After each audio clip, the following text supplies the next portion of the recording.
Uh, and we're very excited to have you here today and wanted to share some of our experiences and learnings from the employee onboarding from an employee onboarding perspective. So first things first, let me just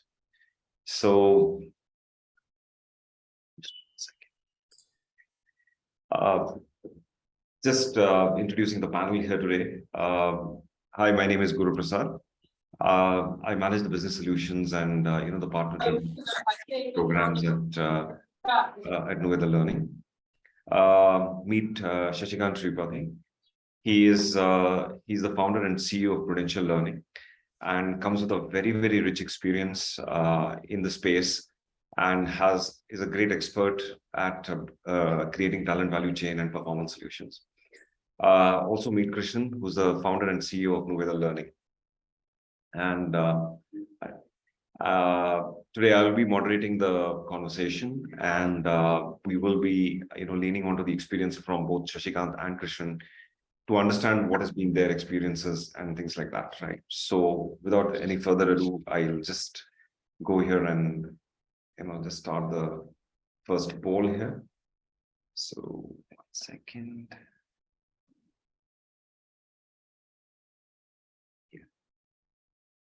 So you'll see a poll appear on your screen. Would be great to hear from you guys on, what functions would best represent you to understand our audience here today. It'd be great to know. We'll give about a minute.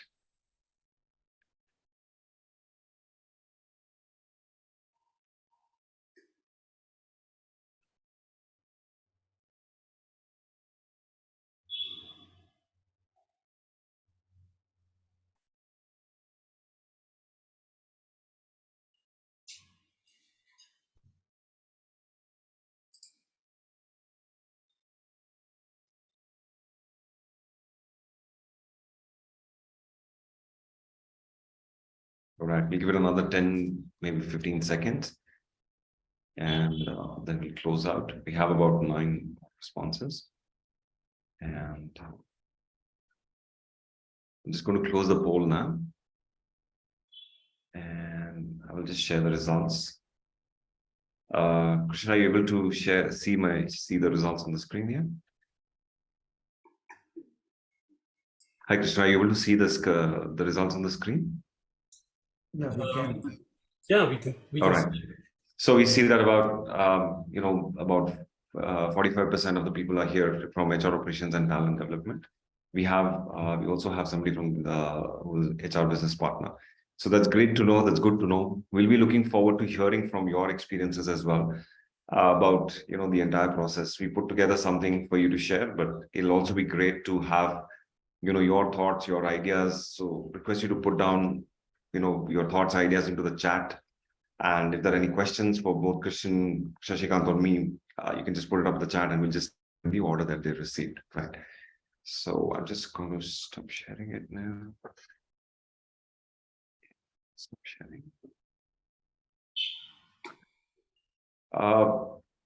This is a quick agenda of what we'll be talking about today. We'll start with the employee onboarding process in terms of what it usually means, where we are today, what we are seeing in the current practices, what has changed for the employees and employers, what are the challenges both the employees and the employers are facing today, and how do we reinvent onboarding, and what are the methods that we can look at facilitate that employee onboarding process. And basically, one of the things that we are seeing is that there is a big shift towards employee success, not just employee engagement or employee support in that sense. And what does it look like? And then we'll have a quick Q&A session around for about 10 minutes, right? So with that, I'll just begin my presentation for today. I'm just going to launch one more poll over here. And just 1 second. And would love to know from you guys to see how many people do you usually onboard in a year? What does this number look like? Is it less than 10? Is it more than 1,000? Where does it sit?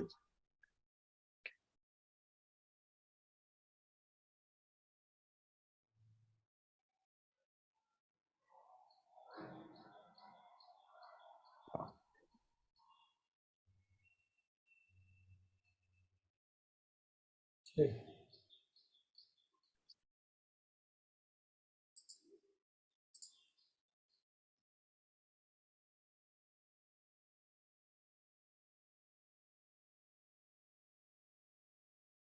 Interesting. We'll keep it open for about a minute. We're just coming up to the 50-second mark, and I'll just close in the next 10 seconds.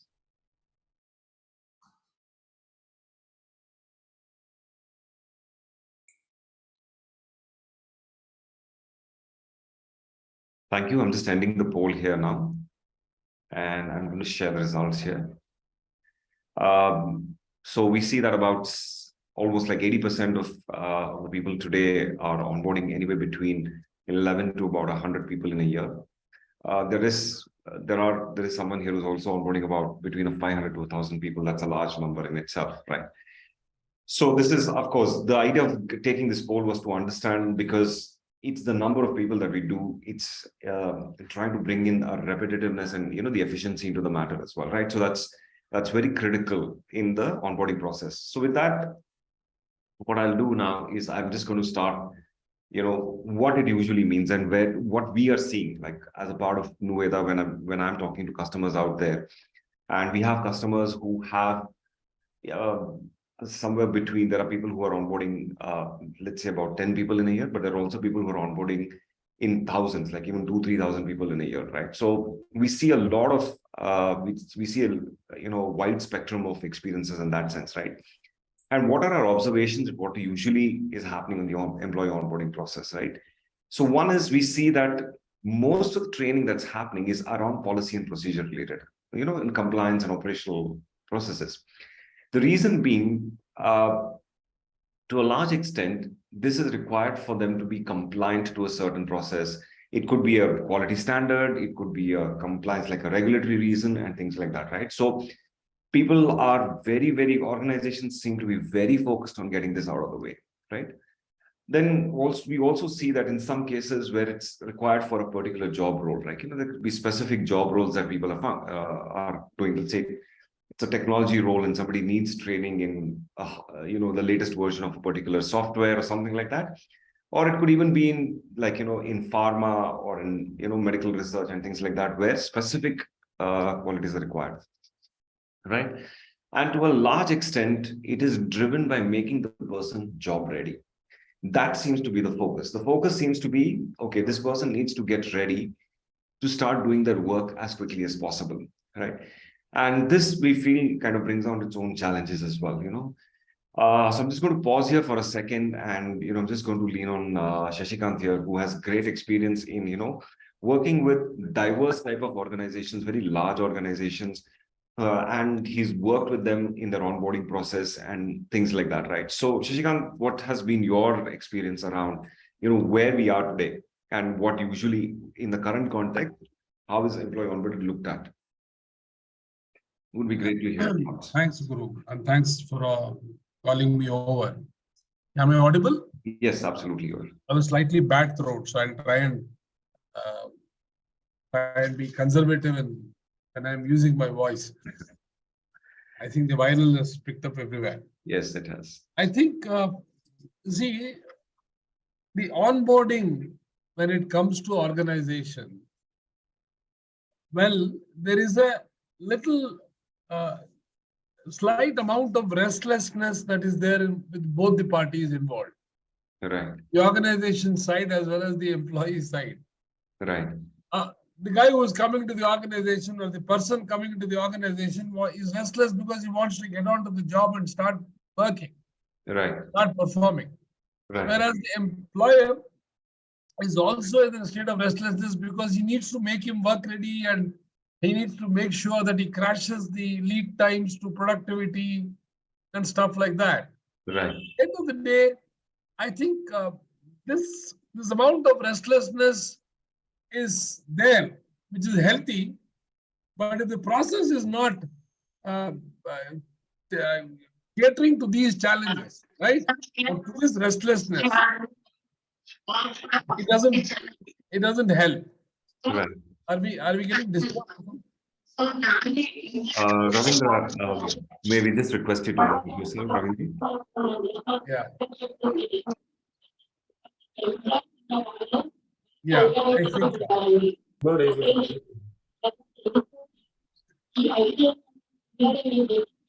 And, and therefore, the whole process is actually built in organizations to ensure that there is a healthy amount of restlessness that happens between the two parties. Right? And therefore, 1 second. Yeah, it's okay. Go on. Go on, Shashikanth, please. Sorry for that. that's fine. So therefore, I'm saying this is where the whole employee onboarding mechanism revolves around to Right, ensure that there is a healthy restlessness and not one-sided or a lopsided restlessness. right, So this is what I've seen in many organizations. Quickly, there is a certain amount of download that happens to the employee about what the organization is, what the values are, what the mission is, what the vision is.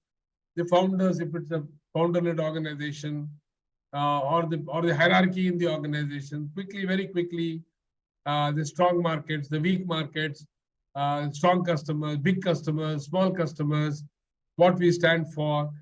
All these are quickly downloaded to the guy, and the guy is wanting to say, can I get something where I can start my job? true. Right? It doesn't matter if the founder is XYZ, but can you give me some ready-made tools so I can start working and be productive? True. So that's therefore the matching and the onboarding should actually be, should evolve as we go forward into Very true. the newer generation organizations that are coming up. Very true. So I'm just going to turn to Krishnan, because another couple of things that we watched is that there is a lot of focus on talent development and career progression. And there are generic and role specific development that we are looking at, but it still doesn't seem to be sometimes enough for people to get ready to get started with their work. So what has been your experience, Krishnan? How do you would be great to hear your thoughts on, because you also interact with some of our clients out there, as well as the larger world as well. So it would be great to hear your thoughts as well, please. See, fundamentally, it's just like Shashikanth said. Most employees are actually excited the first day they come to work. Right. They really are excited. Right. They want to actually make a difference. Okay. Right. Now, so when you really look at it, it's the employee experience in those first few days or so, how it is. So Right. it's not just, all the things that are thrown at them. It's really about, what is their experience? Are they excited? Are they continue to be excited? Now, if employers can actually, or companies can actually tap into that excitement, great things can happen, okay, for both. And I'll just leave it at that, because that employee journey, how to craft it, okay, I think people, with newer and newer tools, they think the tools are solving a lot of these problems, okay. Right. But I think we'll come to that in a bit, because I think that once we get into these things in a little bit more detail, we'll realize that, there's a lot more that meets the eye here. Yeah. True, very true. Thanks for sharing. So with that, I just want to launch another poll and just get a pulse of the audience and see in terms of what are the typical challenges that they have, that they see or hear from newly onboarded employees. So this is from an employee standpoint. What are the typical challenges that get highlighted to them, or they have faced in their onboarding process? Would be great to hear your thoughts, and if you can just submit your responses.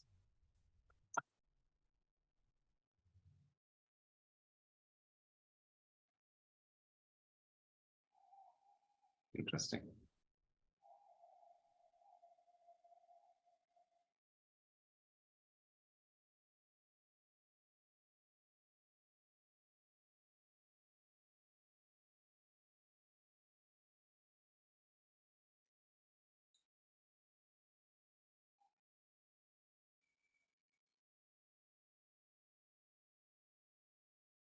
Okay. So we'll just give it a couple of more seconds and just close out the poll here. And I'll just share the results here. And I'm also going to encourage if you know the audience, if they see other issues. Absolutely, Krishnan. If there's anything that's specific to your organization, to your experience, it would be great to hear from from the audience to see if there's anything that they see other than here. But you can see here, Krishnan, almost 60% of the people are saying it's culture. So what are the typical challenges? The alignment of culture is, I think, is what is that alluding to. So I'm just going to stop sharing here and close out the poll and go here. So these are some of the things, again, that we are observing very, very on a regular basis. Like what both Krishnan, you and Shashikanth mentioned, we see that the employees are very excited to come in and start being productive, right? They want to come in, they want to start work quickly, they want to get recognized quickly, they want to start moving, start seeing the progress in the organization quickly enough, right? The other thing is, especially in the hybrid environment, the infrastructure challenge, right? Because traveling into work has becoming a challenge. A lot of people who are working from home may not be working in the same cities. So they face a lot of issues in the infrastructure and trying to get connected and things like that. Another thing that we find that a lot of people talk about is meeting with the leadership as a part of the onboarding process.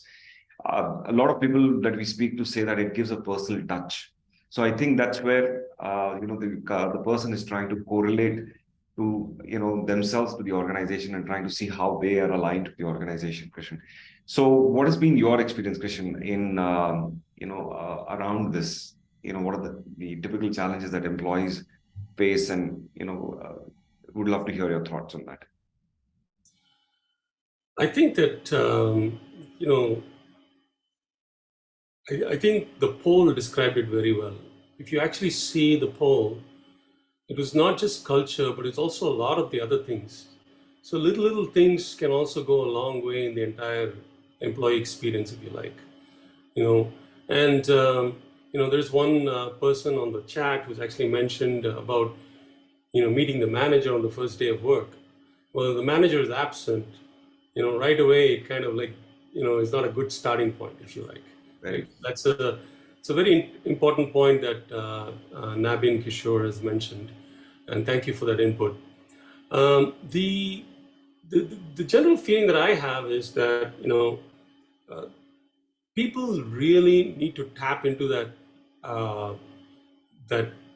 urge of their employee to make a difference. That is super critical, and that really comes. It's kind of weird, right? So they are so eager to contribute, but what do we do? First thing we do is we actually dump a whole lot of policies, procedures, this, that, a whole lot of it. So you see the difference. That is part of the entire issue of reinventing the onboarding. So something for us to all think about, whether there is how to bridge that gap, if you like. Really. Thank you for that. The other thing that also see is the alignment, right? Across the organization, alignment with the employee across the organization, how to decode these signals. So to what Naveen is pointing out, meeting the manager, that personal touch that helps them to kind of, get over really. And the career pathing. So at this point, I'm just going to lean on Shashikanth because we know Shashikanth, you have great experiences in creating these, environments and also creating learning, career paths where people are able to, see how they're going to progress through their careers. So if you can help us understand, what are some of these challenges that you have also seen? See, one of the background to this challenge, what an employee faces, is because there is a element of tentativeness between both the parties. The employee coming in is a bit tentative, while he's excited to do many more things in his job, but he's very tentative because he at the back of the mind feels that, yeah, is it the right place? Have I chosen the right job? Will I be successful? Right. An element of doubt and tentativeness is there in his mind. Right. The employer, with all his good things that he does, takes on people with good faith but he is also very tentative. Have I Right. made the right choice?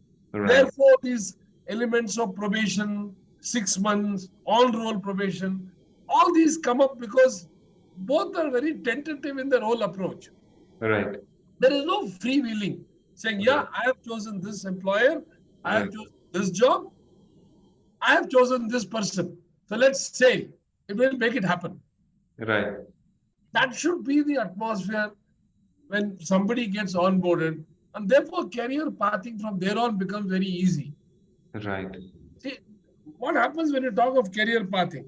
So there is a huge grid made. So there are these time-bound grids, level, grade, right, competency, up and down, all that's right to have as a scientific framework. But Right. mentally, there has to be a point where both are actually open-heartedly saying, boss, I am there, the right guy. Yes, I have chosen the right guy. Let's say, Right. Krishnan. Right. right? Yes. That is the mental block. That is the mental atmosphere that we need to dilute when we are Right. on board. Right. Right. And therefore, making the man or the child or the girl who comes into employment, making him feel the most important guy is very, very critical. Right. Having that full faith in him that he is going to deliver whatever you chose him, whatever you chosen him for, is very critical for us to be to have a very successful onboarding path. Absolutely. Right? And this is where the employee always faces the challenge. Very true. So, which is also the couple of next things that we've noted down here, Shashikanth, is like, the performance. So people say, the onboarded the new employees who are onboarded typically are worried about how will their performance be measured, whether it'll get counted, how it'll get counted, how will it hence affect their reward and recognition within the system, and things like that.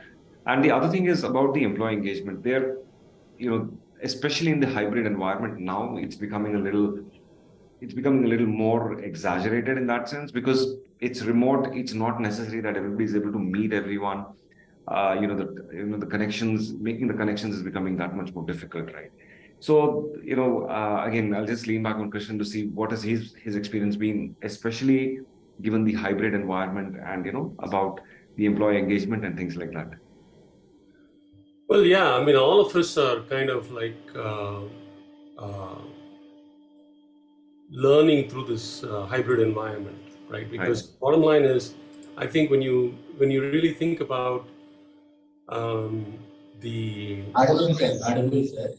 somebody's can you mute that person? Yeah, thank you. So when you're actually looking at this, we ourselves have had some experiences where there are people who are actually sitting in one part of the country and remotely kind of managing a whole lot of other people, and there is no literally coordination and partnership with the rest of the organization, if you know what I mean. Right. And those kinds of things actually really become super critical, especially in a hybrid environment as today. So one of the things I think that companies need to invest from time to time is, even though that they are working in a hybrid environment, they do need to kind of meet up from time to time physically if you can, because building those relationships go a long way in actually making things happen for the employee as well as for the organization as a whole. So I'm actually a big proponent of trying to get people together as much as possible, because it actually we're all human beings. We may be experts in what we do, but we do need relationships in order to actually execute certain things. And it actually, to actually execute as a team in a company, we actually need to make sure that those relationships are working for the employee as well as for the company as a whole. Very true, Krishnan. Very true. So I think Krishnan, you also spoke about, overloading new joinees, especially with information and documentation, right?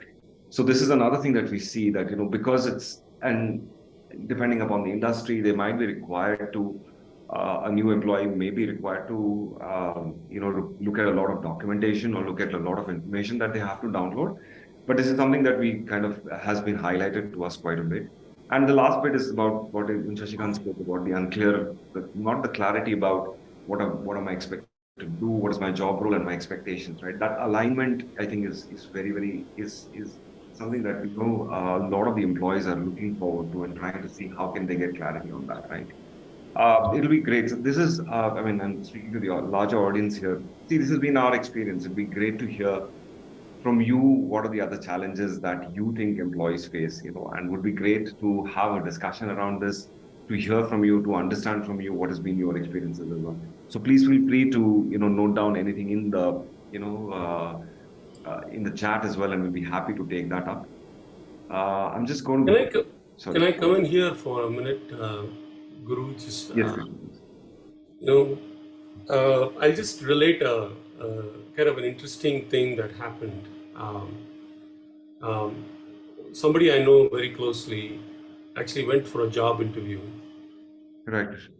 And actually, the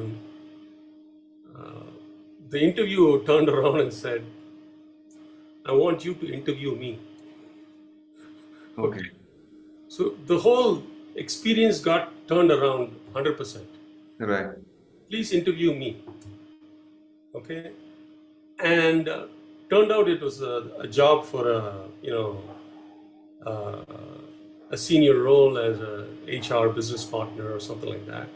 But still, that whole experience gave the employee a sense of how inventive an organization could be. Okay. So now we go back to the employee onboarding process. Okay. That discovery that the employee is making of the organization is actually a very, very important piece. Right. And so much as, we can throw things at people, can we also discover what they experience? And what are those kinds of things that people are feeling and hearing, if you like, right. And experiencing. So getting to that experience as honestly as possible, as transparently as possible, is what can actually allow things to move. If you don't understand that, you don't move the game, basically. True. Very true, Krishnan. Thanks for sharing that experience, Krishnan. Thank you so much for sharing that. So I'll just move on to the next slide here. And these are some of the challenges that, we look at the employer facing side. So one is the rhythm of the business. So a business will have certain rhythms to its processes, to the business cycle itself. The business model might be built in a certain way. There might be things that have a weekly or a daily, a rhythm that needs to be carried out. And when a new person joins in, there is always a challenge in getting that person. So let's say somebody is used to a weekly cadence, comes into a organization that has a daily cadence, or vice versa. How does that, how do they align to that? That is something that we're seeing is one of the big things that, people are, the employers are facing, especially. Transparency is another issue. So what is also happening is that when the new joinees, like what Shashikanth mentioned, because they're a bit tentative, they don't tend to share very openly to say, okay, this is what the challenge that I'm facing. Now that kind of leads into multiple other, areas as well, because then as the employers or as the team that is responsible for onboarding, we don't know what is that is needed for them to be able to, for us to be able to move, move that ball for them in that sense. And the productivity as well. That's something they're tasked with it, because there are new people. They have to get them to, get to be as productive as possible. And we see that it depends from organization size as well. Sometimes when you go to large set of organizations where it's sliced and diced properly, it tends to work a little more faster. But smaller organizations where it's not so well sliced and diced, there are, we do see that productivity of employees still remains to be a challenge that most employers are facing. So Shashikanth, I can just, if I may just lean on you and, just ask her to, for your experiences around what are some of the challenges that the employers are facing, especially in the onboarding process. It'll be great to hear your thoughts, please. See, The biggest concern in the mind of the employer is how fast will this employee of mine who is joined be productive in the shortest possible time. Right. And therefore, is my system inside the organization, is it equipped well enough to ensure that this guy or the person who is joining can start getting immediately productive? Right. The shortest possible time. And therefore, that is where most of the organizations face a challenge, because there is no a complete, well-knit system to ensure the success of a new employee. Right. I'll stop at that point. And therefore, the entire ecosystem in the organization is what is not there in place, and that's what the employer is responsible for that, and he himself faces that challenge. He's both the victim and the culprit. Right. He doesn't set up a right process, and is a victim of it because it takes a lot of time for the new joinee or the new employee who's come in to actually become productive. I'll just go back to the last slide where we said performance, right? Yes. How many organizations on the day one, if an employee joins, is handed over a KRA sheet or a KPI sheet with a clear understanding of what the rewards and what the mechanisms of reward and punishment are? Right. I don't think we do it. Right. On the first day of the guy who ever joins the organization, we are busy treating him for a lunch, taking him over, and then doing a lot of stuff. But we are not ending the day or somewhere in the middle of the day saying, yeah, man, this is the sheet of paper. I would like, this is what you are supposed to be delivering, right? And that's it. And this will deliver. This is what happens to your bonus. Don't deliver. This is what doesn't happen. Now let's start. The field is yours. Go do it.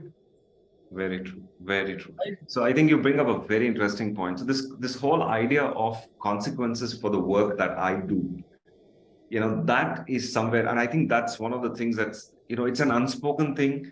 We don't want to speak about it openly, and then it leads to difficult conversations, which also kind of brings me to the couple of next points. Just to add that, Guru, it is not that you are making this as a statement like a ritual, No, you actually genuinely believe that what you selected as an employee is the best guy for the job.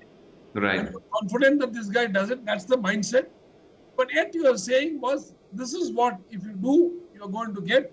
If you don't do, boss, this is the problem. True. The field is yours. Go do. Yeah. The organization will support you. Very true. Very true. Which is what we kind of, speak in the next 2-3 points here, really, right? See, one of the things that we also see that it's difficult for all, for all new joinees to be assigned a mentor or a buddy, right? Because that helps them navigate the system better, understand the system better, understand, the policies, procedures better, the consequence better, all of that. And also the culture and values, right? So how does an organization percolate it down as well, right? So into the new people who come in, for them to understand the values and the culture of an organization, that's also a major challenge that, that we see. And the other thing is, to celebrate wins and gains. So involving everybody is critical. So it becomes very difficult to, even if it's a 100 people organization, if you have to do this on an ongoing basis, it can become a chore in itself, right? So these are some of the challenges that we are seeing as well. So, I'm just going to lean on Krishnan to see, what has been his experience. And, because you've been running NuVeda for a good 15, 16 years now, Krishnan. So when we hire new people, what has been your experience around this? See, the point about culture and values, that is very, very critical. Right. It's kind of like what Shashikanth mentioned, the processes are not there behind what we speak about. Then the culture and the values is a hollow statement. Right, right. So we have to live by what we say. So the question is, are we walking the talk? That's an important element. So are we doing what we ask of others to do? That's a very important thing to actually talk about. And secondly, I think that, um, uh, every company has to be talking about this culture and values in a way where it resonates with them. So one of the companies that I actually had a good opportunity to kind of interact with, which I found was really something extraordinary, was my wife used to work for a company called Target, and they loved. They actually said fun at Target. Okay, this is something that was actually put up everywhere in all their offices and stuff like that. And they actually made Fridays fun. Okay, so they had fun Fridays, and people would just come in and literally just have fun. That really fostered a culture of, camaraderie, of teamwork, whatever it is. And these are little things that go a long way in actually making the employee feel welcome and actually want to do a lot more for the organization. So somewhere, we need to kind of reflect and say, okay, are we doing enough of those kinds of things? Because it's all not just work all the time. True. There's more things to it than just work. Okay, like going out for lunch on a Friday afternoon is like a normal thing for a lot of companies, and enjoying that and being there as part of the group. Those things are small things that go a long way in actually making the employee and the team feel welcome in this whole experience, and celebrating the wins. And, today there are so many ways to celebrate the wins. This is super critical. When somebody does a job well, they want to be known that they did it very, very well. This is like all of us have children. We know when our kids do well, they want to get recognized. Yes. There's no two ways around it. So we just have to apply the same standard across the board and not be two different people. So I'll stop at that. True. So I think, Krishnan, One point on the mentor buddy that you said. Hanji. Mentor buddy is something like a role model, right? Yes. It is not a very, a process which you have to do a tick in the box and try and find the mentor and forcefully appoint a mentor or a buddy to help the newcomers. No. He's a role model. Unfortunately, most of the organizations don't have such people called a buddy or a mentor who is a true mentor and a true buddy. True. They appoint him because the HR department has a mandate saying that, have you got all the buddies in place? Yes, boss. I've got all the buddies in place. And they would be teaching all wrong things to guys who come in new. True. So the new guy will learn that it is easy to thieve in this organization. But if you don't get the right guy. True. Very true. Very, very critical. If you don't have, doesn't matter. You don't have to introduce the concept and actually propagate a lot of wrong things in the onboarding process.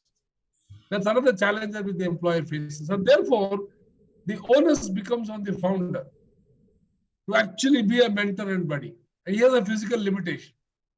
He can't be everywhere. Very true. That is also very true. That is also very true.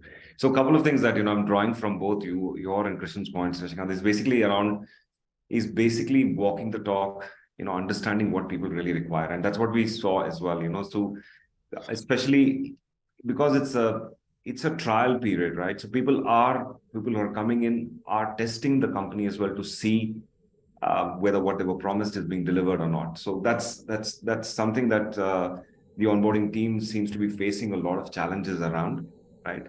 And managing the distributed workforce, it's been, of course, given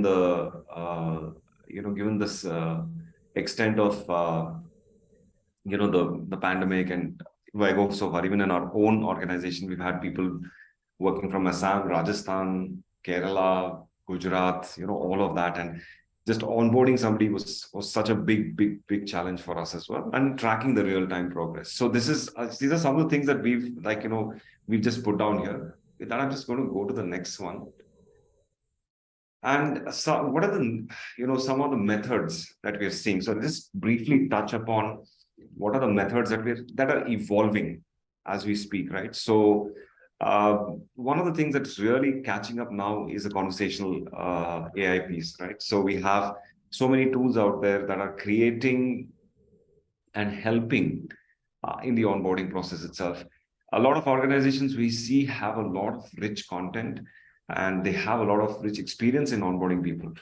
How can we leverage conversational AI to kind of help people get to that point? And Krishnan, I'll come to you in a minute for that.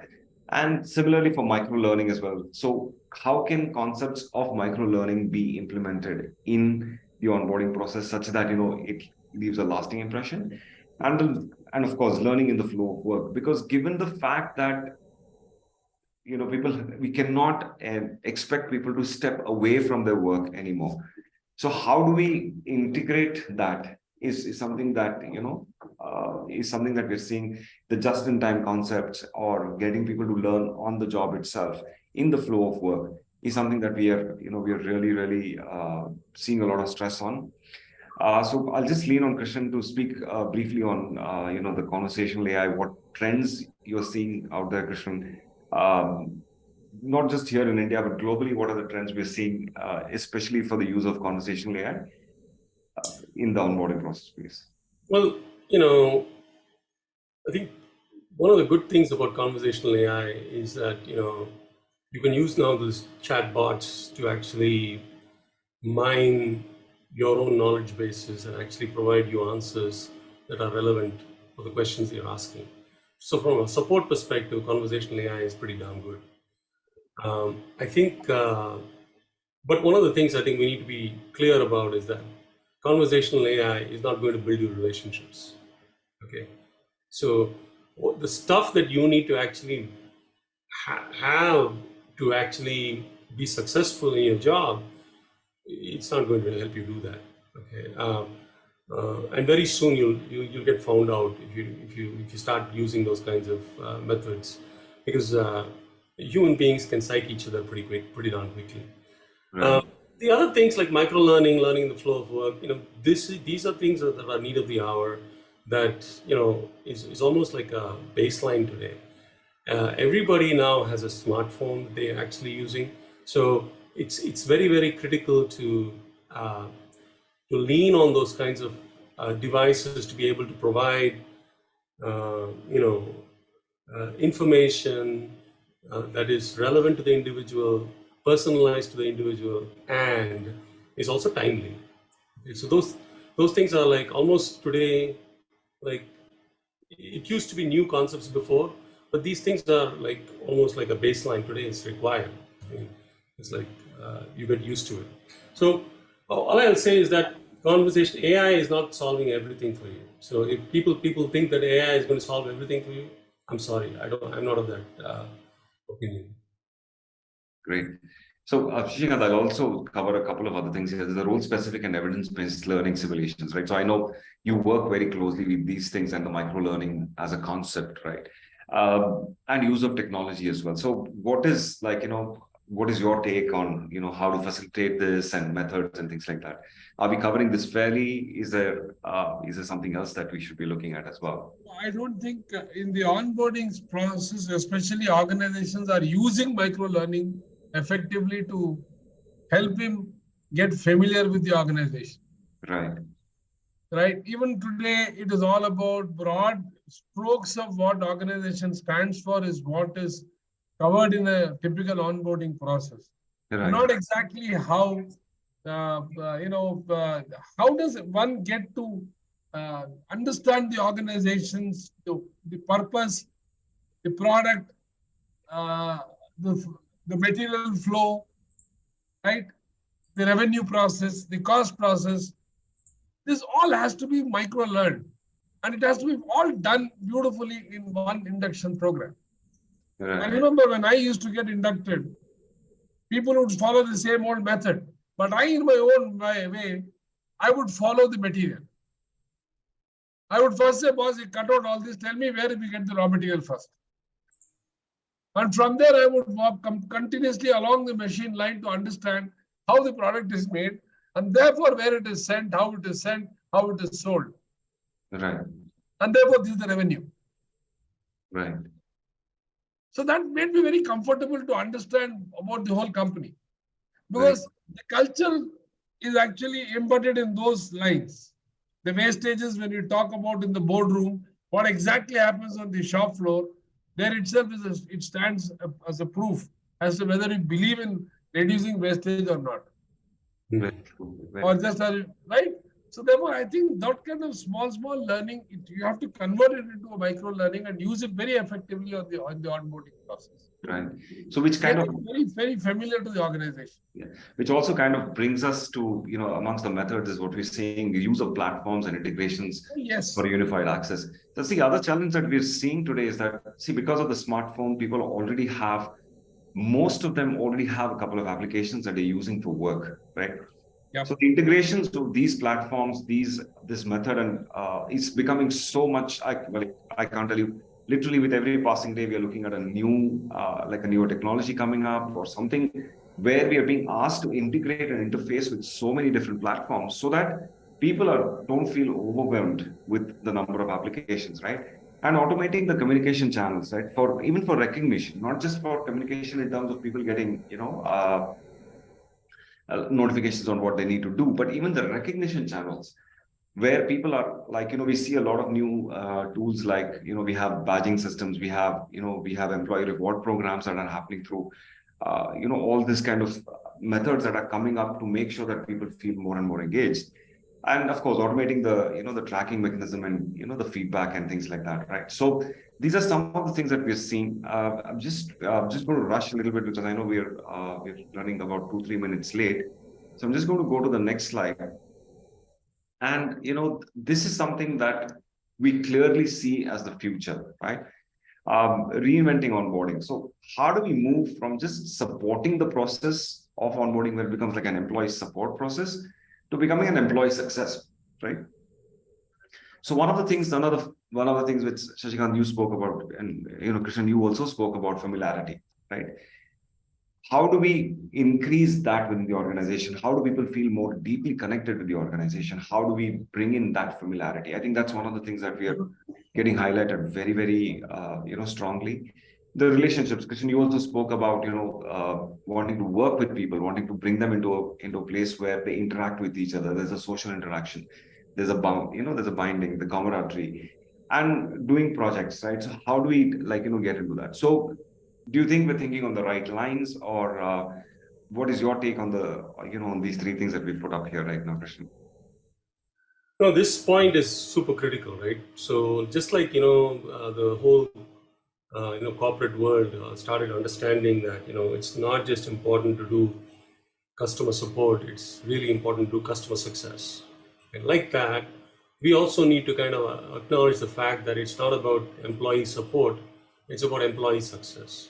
Very true. So if we can reorient ourselves towards employee success and really get them to be successful in what they are trying to do, then I think that the game changes significantly. And so I'm not trying to say it's an easy thing, because making it personalized, making it really, relatable to each employee is not such an easy thing. But today you have tools. That's where the tools come in to actually help you out.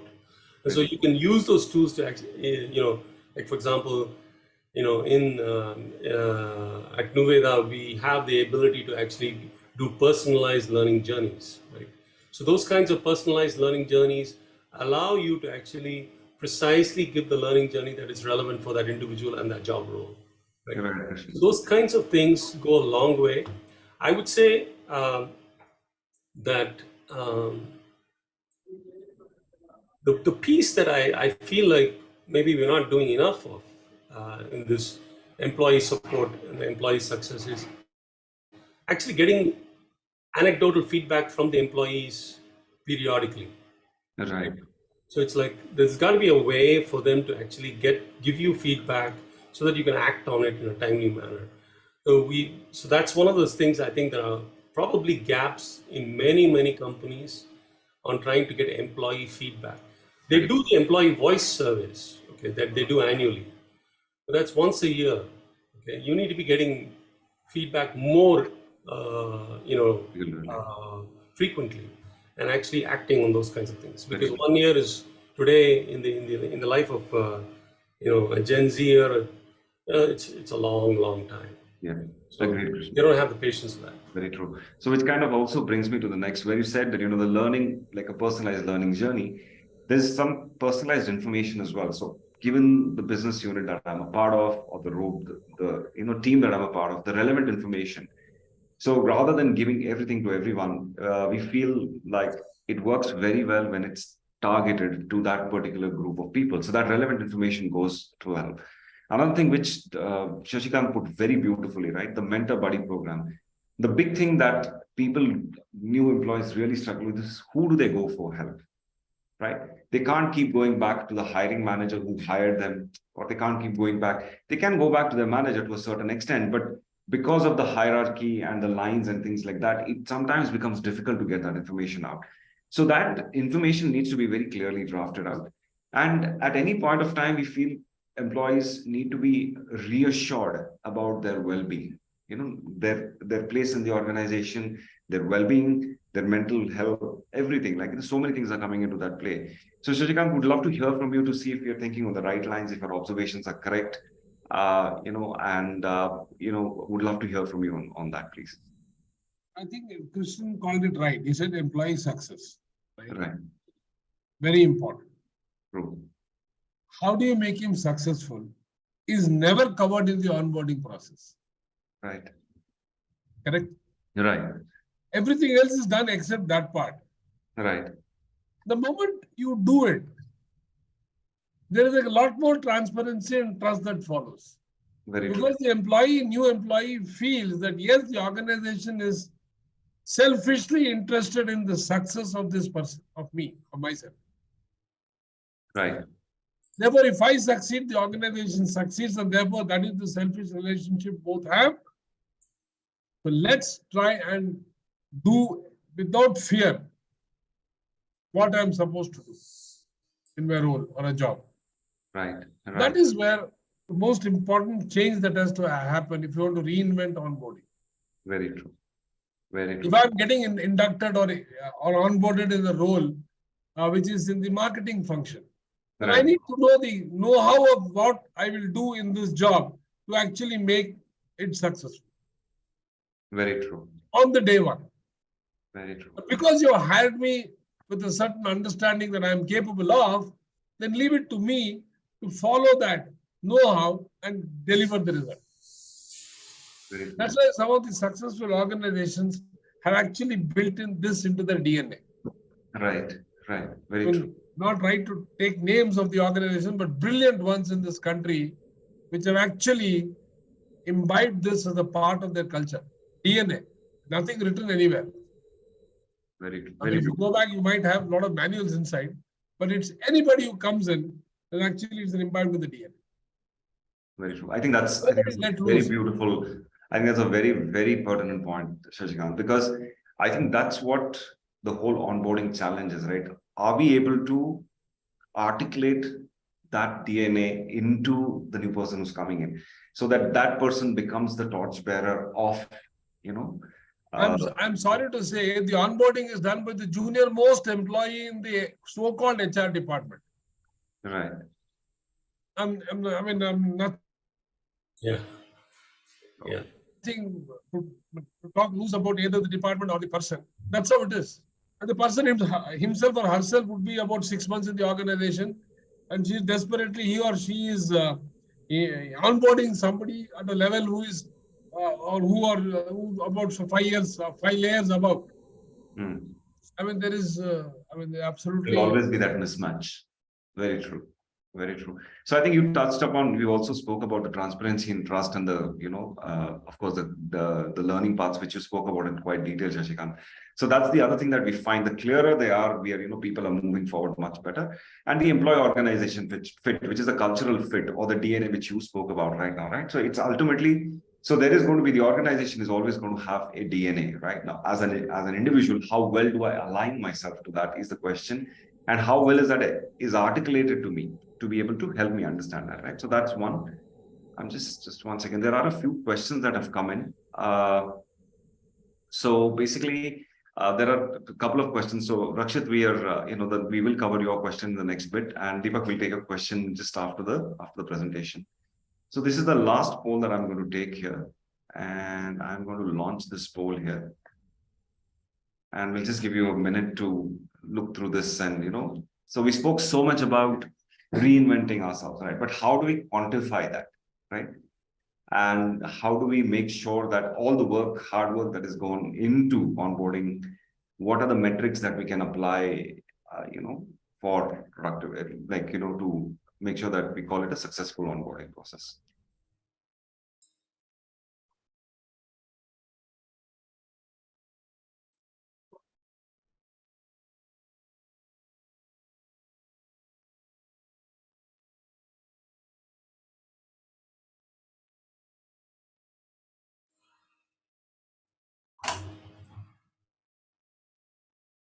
We'll just give it another 15-20 seconds, and then we'll just close the survey out.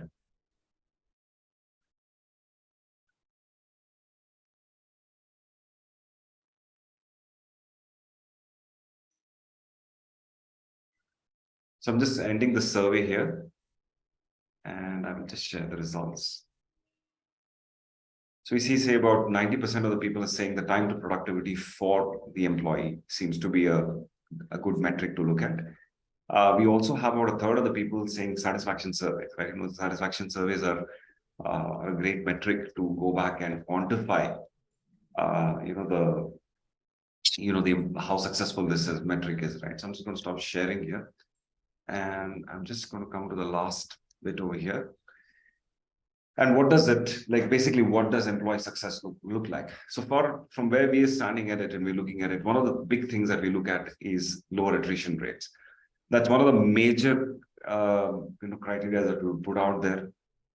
The next thing that we would want to, highlight and say is for employees to becoming brand advocates, right? They're not just employees, they're not just coming in and clocking out, but are they going out there, just like an NPS score? Are they recommending us as an organization out there? Are they our brand ambassadors?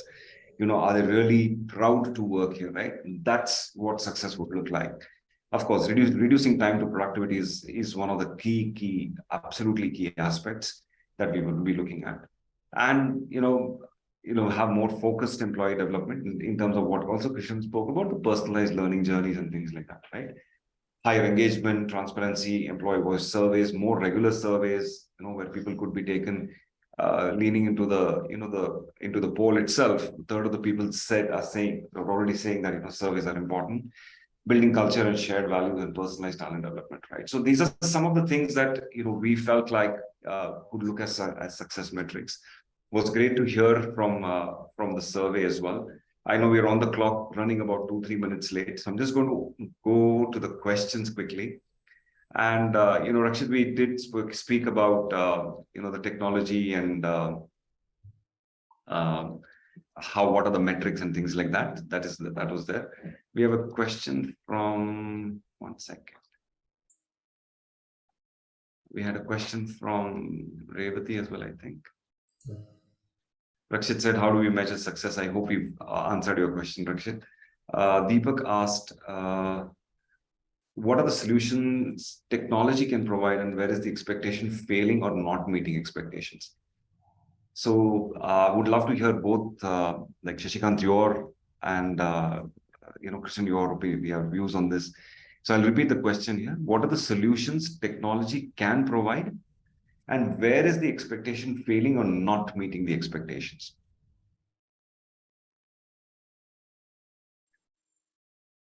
Anybody? Sir, would you like to start? Yeah, please. I would love for you to hear your thoughts, Shashikanth, please. I think technology, where it meets expectations or where it helps you is to first provide access, easy access. Right. That's what it does first. Right. Second, it can give you a form of a learning, an adult learning mechanism where people can see, hear, read, and learn. So a combination of all these three elements of learning is what, like a typical adult, it will help him. So technology will help them. Right.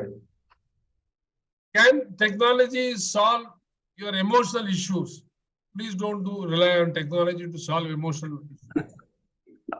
If you're depressed, it will say, go and jump in a river. Right. Then it will end your life. So technology should never be used to solve emotional problems. Right. Any procedural process-related queries and questions, technology can help. Right. Right? Right. You can solve a Pythagoras theorem using technology and all that. Right. But if your brain itself is not ready to understand a Pythagoras theorem, what will a technology do? Very May true. not help.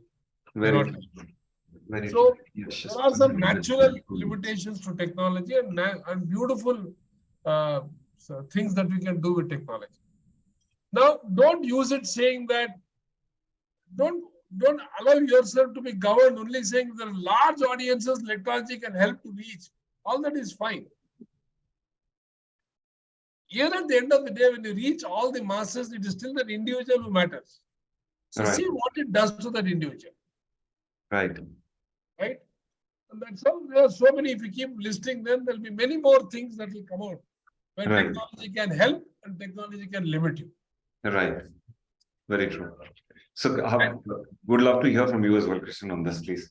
Well, I just make it very simple. I think today technology gives you a lot of solutions, right? I think I already spoke about the surveys that can actually be more frequently done in order to capture just-in-time feedback from the employees. But the challenge, I think, which the technologies I think don't do very well right now, is the ability to distill that data and actually bring up the ones that are actually relevant.